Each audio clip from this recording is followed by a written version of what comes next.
Getting into comics is a lot like getting into politics. You quickly realize it's a two-party race. Pretty much without fail, every video has someone suggesting I branch out from the usual suspects and dive into indie comics. Originally, I was gonna do Invincible, since it's really the only one I had even heard of prior, but then I saw this wild claim that this comic Spawn is the most successful independent comic ever published, and regardless if it's true, I had to see for myself. It's also my first intro to Todd McFarlane, who a lot of people have raved about with regards to Spider-Man, so let's see what the first 5 issues of Spawn have in store for us. I think I could summarize my thoughts well in this sentence. If you like the 90s, you're gonna love this. And hey, when it comes to comics, the 90s has given me my most unforgettable set of stories. And Spawn just oozes that era for me, and in the best way. Like, take Spawn's design, for example. It is so fucking cool. It's got that, like, grunge, there are chains everywhere, his cape is always so pointy. The character design is basically flawless in the story. And yeah, I wasn't born in the 90s, but I appreciate how evocative this story can be. It's kind of like what Stranger Things does with the 80s. It makes you nostalgic for an era you didn't even live in. And one more point on the design front, the color palette of blood red, mystical green, and objectively the best color, purple, it just makes this such a treat to look at. The art really is just gorgeous, especially in those first couple of issues. I really haven't had a comic wow me with art in quite some time, so this is super welcome. But let's talk about the other half, the writing. Well, we don't start off too hot with this obnoxiously text-heavy page, but I give it a pass this time since it is a large amount of information they need to give us to introduce us to this vast world. Plus, he presented it in a really cool way with these news sources, and you can kind of subtly point to their biases. Sadly though, they do this a few too many times. It's generally inoffensive, but I didn't love it. In terms of the plot, we learn about our protagonist Spawn making some deal with the devil,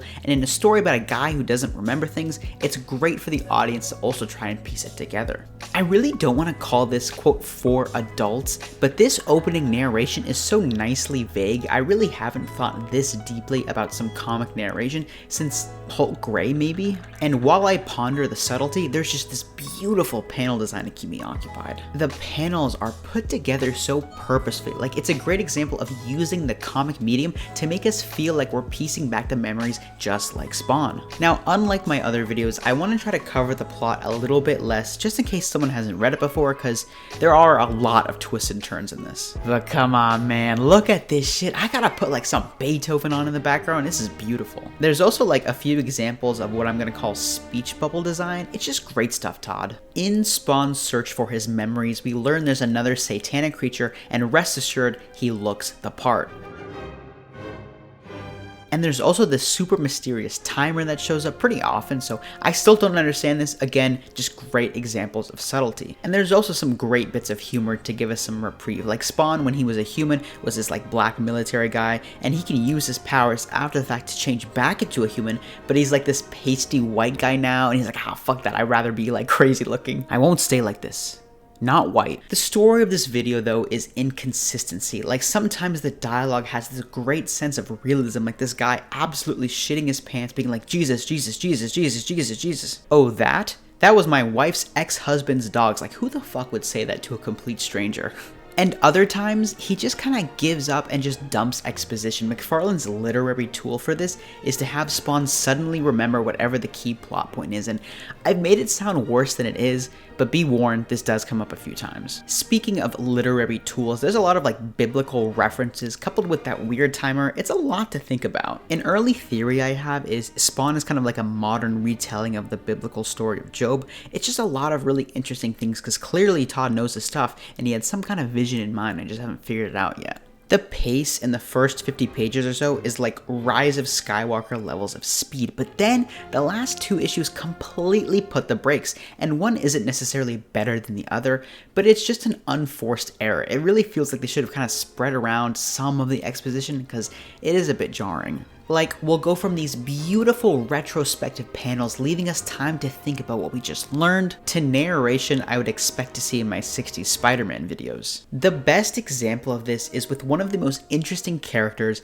the Devil. We get 60 pages of some of the coolest modern Faust storytelling, and these questions are racing in our minds. Why would Satan bring this guy back from the dead and give him these powers? Who is that other ghoul from earlier? But then he just tells us his whole plan, and it's saved by these gorgeous pages. I mean, damn.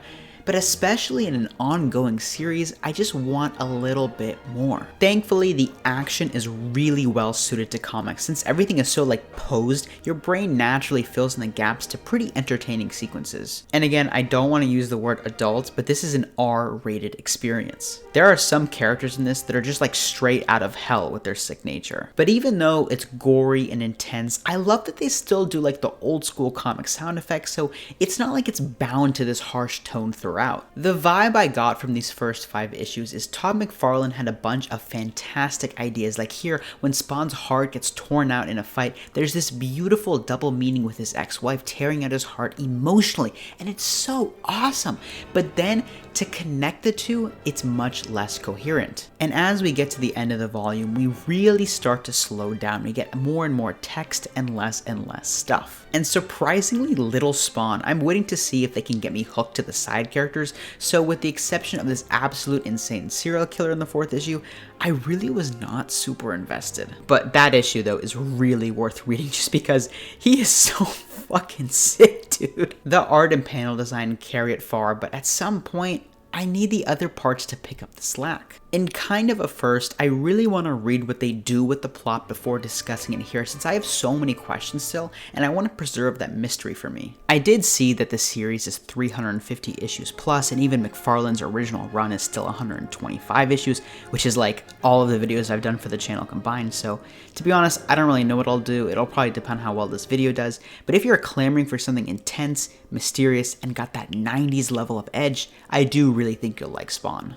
I would hope it gets a little bit more fun to read since the tone can be pretty oppressing at times. So as a palate cleanser, I'm going to go back and finish Frank Miller's core Daredevil run next video, but if you have another hero or story you think I should read with fresh Gen Z eyes, as always, hit me up in the comments. I read every single one of them, and it's pretty much how I choose what video to make, so I hope to see you there. Early on, I had really high hopes for Spawn, but with the slower ending, it kind of evens out to me, and I'll have to give Spawn issues 1 through 5 a 6 out of 10. Hope you all enjoyed. See you next time. Peace.